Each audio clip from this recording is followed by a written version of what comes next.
कहानी किसी डरावने भूत की नहीं है, बल्कि एक भाई बहन और उनके प्यार की है। ईशा जब 10 साल की थी, तब वो अपने बड़े भाई तरुण के साथ घर के जस्ट बाहर रोड के पास खेल रही थी।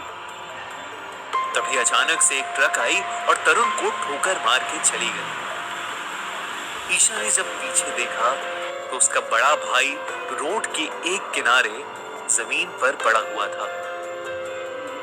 जब उसने पास जाके उसका नाम पुकारा, तब भी उसने कोई जवाब नहीं दिया। 13 साल का ईशा का बड़ा भाई तरुण अपनी बिन माँ बाप की बहन और इस दुनिया को छोड़कर हमेशा हमेशा के लिए जा चुका था। 10 साल की ईशा अब बिल्कुल अकेले पड़ गई थी। ईशा को पोलियो भी था, जिसकी वजह से वो बैसाखी के सहारे चलती थी।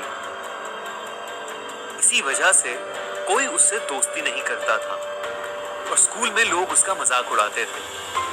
एक रेशमा नाम की लड़की अपने 2 दोस्तों के साथ उसको खूब परेशान करती थी। कभी उसे उल्टा सीधा बोलना तो कभी उसकी बैसाखी ले लेना। उस दिन ईशा रोते रोते घर जा रही थी। उसका मूड बहुत खराब था और उसके पैरों में भी बहुत तेज दर्द हो रहा था।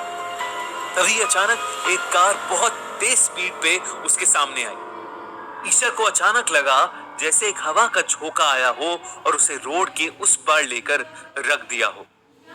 ईशा को ऐसा लगा कि उस हवा के झोंके में उसके बड़े भाई तरुण का हाथ था। उस रात जब उसकी नींद खुली, तब उसे खिड़की के पास एक परछाई दिखी, जिसे देखकर वो बहुत डर गई। उसे ऐसा लगा कि उसके कमरे में कोई भूत हो। लेकिन जब उसने ध्यान से देखा तो वहां तरुण खड़ा था। उसने तरुण का नाम लेकर उसे पुकारा, लेकिन वो कुछ ही देर में गायब हो गया। उसे लगा कि अभी जो उसने देखा वो उसके मन का वहम है और वो वापस आंखें बंद करके सो गई। जब वो सुबह उठी तो उसने देखा कि तरुण खिड़की के पास खड़ा है और सूरज की रोशनी में खिड़की से बाहर देखता हुआ मुस्कुरा रहा है। उसे विश्वास ही नहीं हो रहा था कि तरुण वहां था। इस बार जब उसने उसका नाम पुकारा तो तरुण उसकी तरफ मुड़ा। जैसे ही वो तरुण के पास उसे गले लगाने गई, वो उसके आर पार हो गई और वो गायब हो गया। उसे कुछ समझ नहीं आ रहा था, लेकिन धीरे धीरे कई बार तरुण उसे दिखने लगा। वो कभी उससे कुछ नहीं बोलता था, पर अब ईशा को विश्वास होने लगा था कि तरुण वाकई उसके साथ है और उसका ध्यान रख रहा है। इस बात से ईशा के अंदर मानो एक अलग सा आत्मविश्वास आ गया था। उसके पैर में जान आ गई थी और उसने पैर का इलाज कराना भी शुरू कर दिया था। पैर में बढ़ती जान के साथ वो जिंदगी में भी बेपरवाह हो गई थी।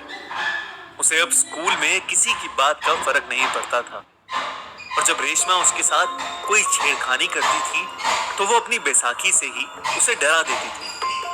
पर एक बार जब वो अपने घर जा रही थी, तब रेशमा और उसके कुछ दोस्तों ने उससे चिढ़कर उसे कैनल में गिरा दिया और वहां से चले गए। ईशा को तैरना नहीं आता था और वो पानी के अंदर डूबे जा रही थी।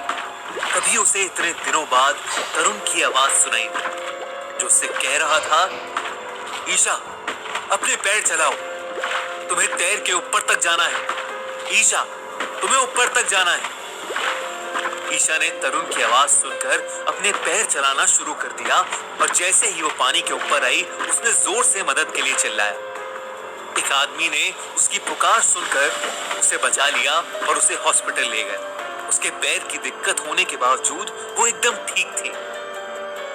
जैसे जैसे टाइम बीता, वो खुद अपने पैरों पर बिना बैसाखी के चलने लगी। जब वो 13 साल की हुई, तब उसने देखा कि वो तरुण से ज्यादा लंबी हो गई। तरुण भी खिड़की के पास खड़ा मुस्कुराते हुए उसे देख रहा था। उस रात जब ईशा सो रही थी, तब उसे ऐसा लगा जैसे तरुण ने उसके सर पर हाथ फेरा, उसके कान में बोला, बाय। जैसे ही उसकी नींद खुली, उसने देखा कि कमरे की खिड़की खुली हुई थी और तरुण कहीं आसपास नहीं था। उस दिन से आज तक फिर कभी उसे तरुण नहीं दिखा, लेकिन वो खुश थी कि कि जब उसे अपने भाई की सबसे ज्यादा जरूरत थी वो उसके साथ उसके पास था